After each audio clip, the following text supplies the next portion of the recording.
Hello students, today we are going to discuss our next topic in the chapter acid, base and salts is natural indicators.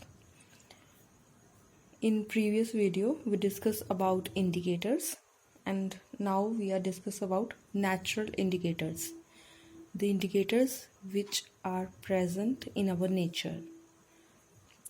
And first indicator in this category is litmus.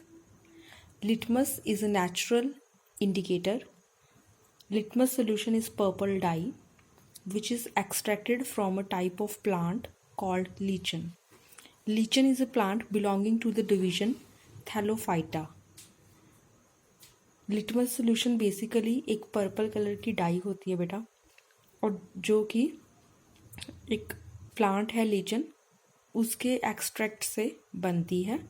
और ये plant कौन सी family का है? Thallophyta family का है। When litmus solution is neutral then its colour is purple. जब litmus solution neutral होता है तब उसका कलर पर्पल कलर का होता है वो, लेकिन जैसे ही वो एसिडिक सॉल्यूशन से रिएक्ट करता है तो वो पर्पल कलर किस में चेंज हो जाता है? रेड कलर में। और अगर लिटमस सॉल्यूशन को बेसिक सॉल्यूशन से रिएक्ट करवाया जाए तो वो किस कलर में चेंज हो जाता है? ब्लू कलर में। तो जब लिटमस सॉल्यूशन रेड हो जाए तो आपको ये पता लग जाएगा कि आपका सॉल्यूशन जो है वो एसिडिक है। और अगर आपके पास कोई सॉल्यूशन है उसे लिटमस सॉल्यूशन में डालने पर लिटमस सॉल्यूशन का कलर ब्लू हो रहा है तो इससे आपको अंदाज़ा लग जाएगा, ये कंफर्म हो जाएगा कि आपके पास जो सॉल्यूशन है वो बेसिक नेचर का है। ठीक है बेटा। नेक्स्ट नेचुरल इंडिकेटर जो हमारे पास प्रेजेंट है दैट इज टर्मरिक, जिसे आप लोग हल्दी बोलते हैं, right. Turmeric is also a natural indicator. Turmeric contains a yellow die. हल्दी का रंग पीला होता है या राइट, वो हमारे मतलब कि टर्मरिक एक तरह से हमारे पीले रंग की डाई होती है। और it turns red in basic solution. जब हल्दी में किसी तरह का बेसिक सोल्यूशन ऐड किया जाता है तो वो रेड कलर की हो जाती है। आपने देखा होगा कि जब आपके कपड़ों पर स्टेन लग जाए हल्दी का और आप अगर उस पर सोप लगाएं तो वो रेडिश ब्राउन कलर का होना स्टार्ट हो जाता है। क्यों? क्योंकि your soap is basic in nature, right. लेकिन बेटा टर्मरिक एसिडिक सॉल्यूशंस के साथ कोई इंडिकेशन शो नहीं करता। It remains yellow in colour when react with acidic solutions. उसके बाद थर्ड नेचुरल इंडिकेटर जो हमारे पास है that is red cabbage extract. Red cabbage extract जो कि उस कैबेज की पत्तियों से ऑब्टेन किया जाता है उसे भी हम नेचुरल इंडिकेटर बोलते हैं। It is red in colour in acidic solutions but returns green on adding to basic solution. यानी कि रेड कार्बेज एक्सट्रैक्ट जो है एसिडिक सॉल्यूशंस की इंडिकेशंस नहीं दे पाता।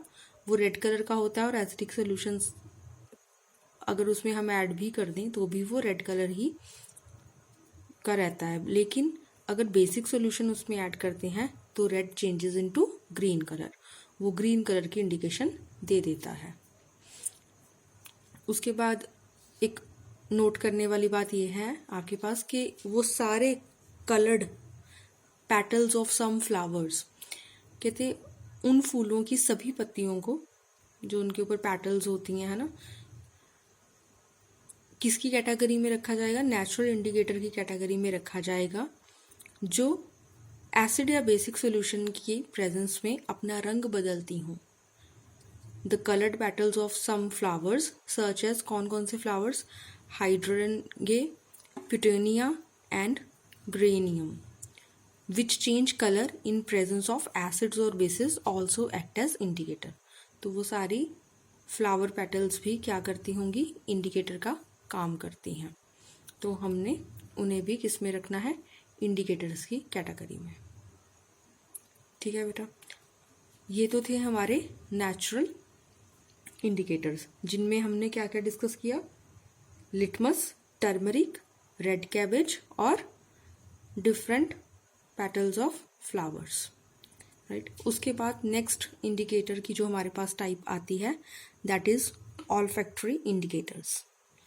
Olfactory means relating to sense of smell. Olfactory का मतलब है कि जो चीज़ स्मेल के साथ रिलेटेड हो, सुगंध के साथ रिलेटेड हो, राइट, किसी गंध के साथ रिलेटेड हो। दो substances who smell changes in acidic और basic solutions are called olfactory indicators.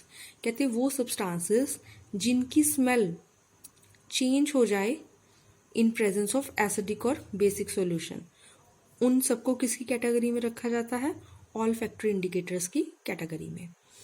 For example, onion and vanilla extract are olfactory indicators.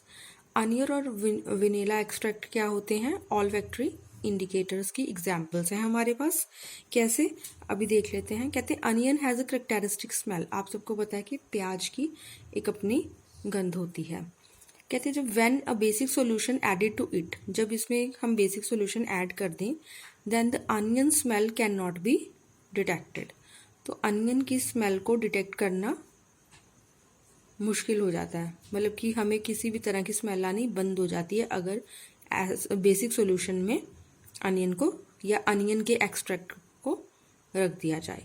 लेकिन एसिडिक सॉल्यूशन इसकी स्मेल को डिस्ट्रॉय नहीं कर पाते, तो हम निकाल लेंगे एसिड और बेसिक सॉल्यूशंस को अलग कर लेंगे, राइट। ऐसे ही वेनिला एक्सट्रैक्ट की भी एक बहुत ही अच्छी प्लेजेंट स्मेल होती है। कहते if a basic solution added to vanilla extract, अगर वेनिला एक्सट्रैक्ट में कोई बेसिक सॉल्यूशन ऐड किया जाए, then we can not detect the characteristic smell of vanilla extract. तो हमारे लिए वेनिला एक्सट्रैक्ट की स्मेल को समझ पाना मुश्किल हो जाएगा क्योंकि वो आनी बंद हो जाएगी। But an acidic solution does not destroy the smell of vanilla extract. लेकिन एसिडिक सोल्यूशन में वेनिला एक्सट्रैक्ट की जो स्मेल है वो बनी रहती है। So these can be used as test for acids and basis.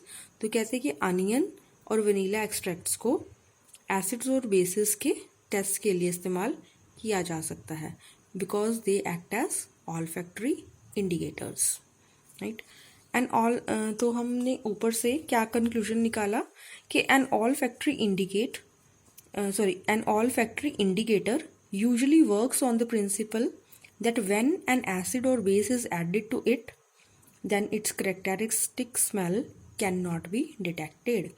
कि ऑल फैक्ट्री इंडिकेटर्स किस प्रिंसिपल पर वर्क कर रहे हैं कि जब एसिड और बेस को ऐड किया जाता है किसी चीज़ में तो करेक्टरिस्टिक स्मेल को डिटेक्ट कर पाना मुश्किल हो जाता है, राइट। तो आज हमने दो तरह के इंडिकेटर्स कर लिए, natural indicators and olfactory indicators. Thank you so much.